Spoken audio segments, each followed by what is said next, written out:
Hello everyone, कैसे हैं आप सब लोग? I hope you all are good. So आज हम पढ़ेंगे principles of development.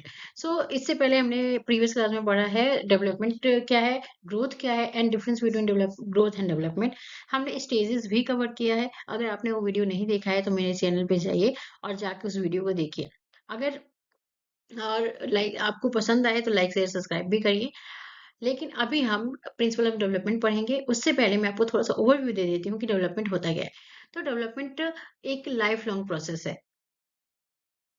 Okay, development एक कंटिन्यूअस प्रोसेस है जो हमेशा चलता रहता है। मैंने आपको कल भी वीडियो में बताया था कि डेवलपमेंट जब बच्चा माँ के गर्भ में होता है तब से ही शुरू हो जाता है एंड ये मृत्यु तक चलता है, यानी डेथ तक चलता है। तो इसे वोम टू टोम भी कहा जाता है। It follows certain principles that applicable to all individual। कुछ प्रिंसिपल हैं जो ऑल जितने भी इंडिविजुअल हैं सब पे अप्लाई होता है। डेवलपमेंट के कुछ प्रिंसिपल्स हैं। The various principles of development are. अब हम एक एक करके डेवलपमेंट के प्रिंसिपल्स को पढ़ेंगे। तो सबसे पहले आता है कॉन्टिन्यूटी। तो डेवलपमेंट एक कॉन्टिन्यूअस प्रोसेस है।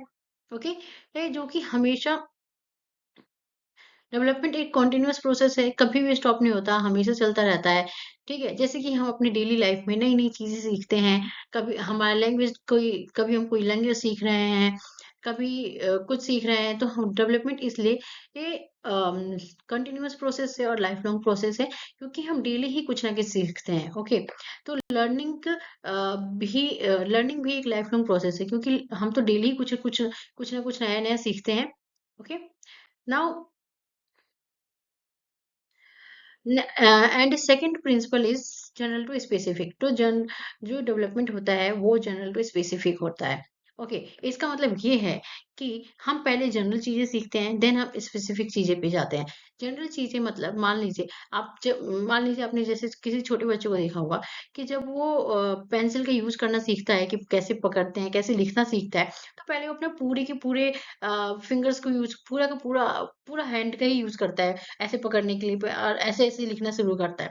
लेकिन जब वो प्रैक्टिस करते लिखने उसे आ जाता है, तब वो फिर 2 उँगलियों से भी लिखना शुरू कर देता है। ओके, तो पहले वो अपने पूरे हाथ का यूज़ कर रहा था, फिर 2 उँगलियों से लिखना शुरू कर दिया।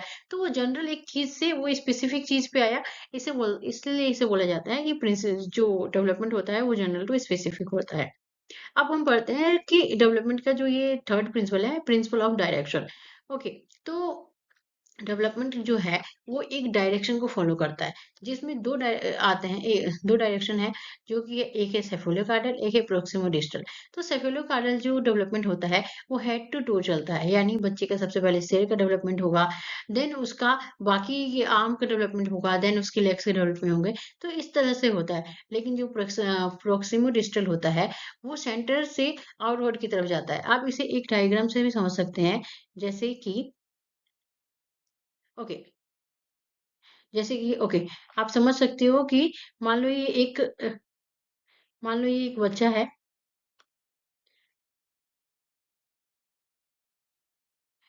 तो सेफोलोकार्डियल का मतलब पहले उसका हैंड बना। हाँ, ओके, सॉरी, पहले उसका हेड बना, फिर उसके आर्म बने हैं, फिर उसका लेग बना है। मतलब सिर से उसका डेवलपमेंट शुरू हुआ है, जो कि पैर तक आएगा। ओके, लेकिन प्रोक्सिमल डिस्टल जो डेवलपमेंट होता है वो शुरू होता है सेंटर से। ओके, उसके बाद बाकी आउटवर्ड की तरफ जाता है वो। ठीक है, फिर बाहर की तरफ जाता है। ओके, इसलिए इसे प्रिंसिपल ऑफ डायरेक्शन कहा जाता है। आई होप आप लोगों को सेफिलोकार्डियल एंड प्रोक्सिमल डिस्टल समझ आया हो। सेफिलोकार्डियल का मतलब है कि जब डेवलपमेंट हेड टू टू जाता है, सिर से लेकर पांव तक जाता है। एंड प्रोक्सिमल डिस्टल का मतलब होता है कि जब डेवलपमेंट सेंटर से बाहरी तरफ जाता है। Okay, now individual differences. Okay, तो ये एक बहुत ही इंपॉर्टेंट प्रिंसिपल है डेवलपमेंट का। हर इंडिविजुअल एक दूसरे से अलग होते हैं, सब अलग-अलग होते हैं। हम किसी भी बच्चे को नहीं कह सकते, कि किसी भी इंसान को हम नहीं कह सकते। इवन जो ट्विन्स होते हैं वो भी एक दूसरे से डिफरेंट होते हैं। थोड़ा ना थोड़ा किसी न किसी चीज़ में जो आइडेंटिकल ट्विन्स होंगे, वो भी एक दूसरे से डिफरेंट होते हैं थोड़े से।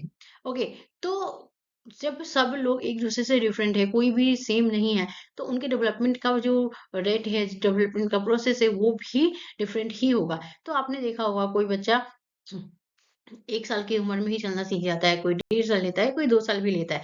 तो ये डेवलपमेंट इसलिए हम ये नहीं कह सकते कि नहीं सब सेम है, ये क्यों नहीं चल रहा है, ये तो 1 साल में कोई बच्चा चलने लगा, तो हम उससे कंपेयर नहीं कर सकते जो 1.5 साल वाला चल रहा है।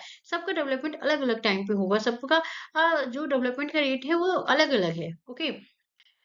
Then rate of development. Okay, the speed of development wise, speed of development varies. Okay, so वही मैंने आपको नेक्स्ट सॉरी लास्ट स्लाइड में बताया कि रेट ऑफ डेवलपमेंट वेरीज। तो डेवलपमेंट का जो रेट है वो सबका अलग अलग होता है, अलग अलग टाइम पे सब डेवलप करते हैं। कोई 1 साल में चलना सीख जाता है, कोई 2 साल में चलना सीखता है।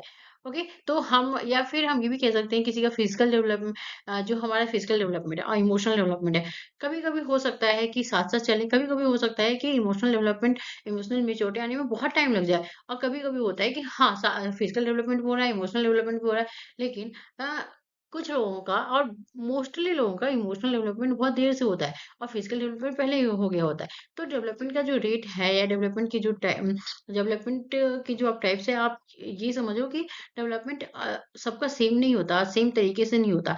जितनी भी हमारी डेवलपमेंट है, physical development, language development, emotional development, social development, ये सब साथ में चल सकते हैं, साथ में हो भी सकते हैं। बट ये अलग-अलग टाइम पे भी हो सकते हैं, ये वेरी भी कर सकते हैं, ओके? अब आता है इंटीग्रेशन। तो डेवलपमेंट जो है वो सबको इंक्लूड करता है। ओके, तो डेवलपमेंट से एक बहुत ही बिगर प्रोसेस है, जो सब चीज़ों को इंक्लूड करता है। डेवलपमेंट में हम डेवलपमेंट जब किसी का होता है, अगर फिजिकल डेवलपमेंट में हो रहा है मान लीजिए, तो हम फिजिकल डेवलपमेंट है तो उसको पता है कि अब कुछ तो साथ साथ उसका कॉग्निशन का भी डेवलपमेंट हो रहा है। अगर वो लिखने बैठ रहा है, अगर हाथ से वो लिख रहा है, अपना फाइन मोटर स्किल्स का यूज कर रहा है, तो साथ में साथ उसका कॉग्निशन, उसका दिमाग भी थिंकिंग प्रोसेस कर रहा है कि उसे क्या लिखना है। ओके, एंड डेवलपमेंट को हम इसलिए भी कर सकते हैं कि वो सब कुछ चीज़ों को इंटीग्रेट करता है, क्योंकि वो बहुत ही बिगर प्रोसेस है। लर्निंग, मैच्योरेशन, डेवलप, ग्रोथ, सब कुछ डेवलपमेंट अपने अंदर इंक्लूड करता है। ओके, देन आता है then in the last हम ये कह सकते हैं, so we can say that development is not random, it follows under certain principles. These principles have us understand children better and support their learning and growth is an effective way. Okay, so development को समझकर हम हमारे लिए क्यों मतलब important है development समझना। Okay, हम देखो, हम टीचिंग फील्ड से बिलोंग करते हैं। ओके, तो हमें स्टूडेंट्स को पढ़ाना है। जब हम उनके डेवलपमेंट को, उनके गुड डेवलपमेंट को उनकी समझेंगे, तब हमें पता होगा कि हमें किस टाइम पे कौन-सी टीचिंग मेथड का यूज़ करना है, हमें बच्चों को कब क्या पढ़ाना है। हमें ये पता होगा कि बच्चे की जो एबिलिटी है वो क्या है, बच्चे की एबिलिटी हम समझ पाएँगे कि बच्चा कितना समझ पा रहा है, कौन से एज में है, हम उसके एज वाइज़, स्टेज वाइज़ हम उसको पढ़ा सकते हैं। और हमें बच्चे की नीड और बच्चे के बारे में हमें पता चलेगा, इसलिए ग्रोथ एंड डेवलपमेंट समझना बहुत ज़्यादा ज़रूरी है। सो ये one of the most important topic होता है, जो आप लोगों को आई होप समझ आया हो। और अगर आपको समझ आया हो तो प्लीज़ चैनल को लाइक करें, शेयर करें, सब्सक्राइब करें, एंड मेरी प्रीवियस वीडियोज़ भी जाके देखिए। एंड आप कमेंट भी कर सकते हैं, आपको नेक्स्ट क्लास कौन से टॉपिक पे चाहिए। And thank you so much students.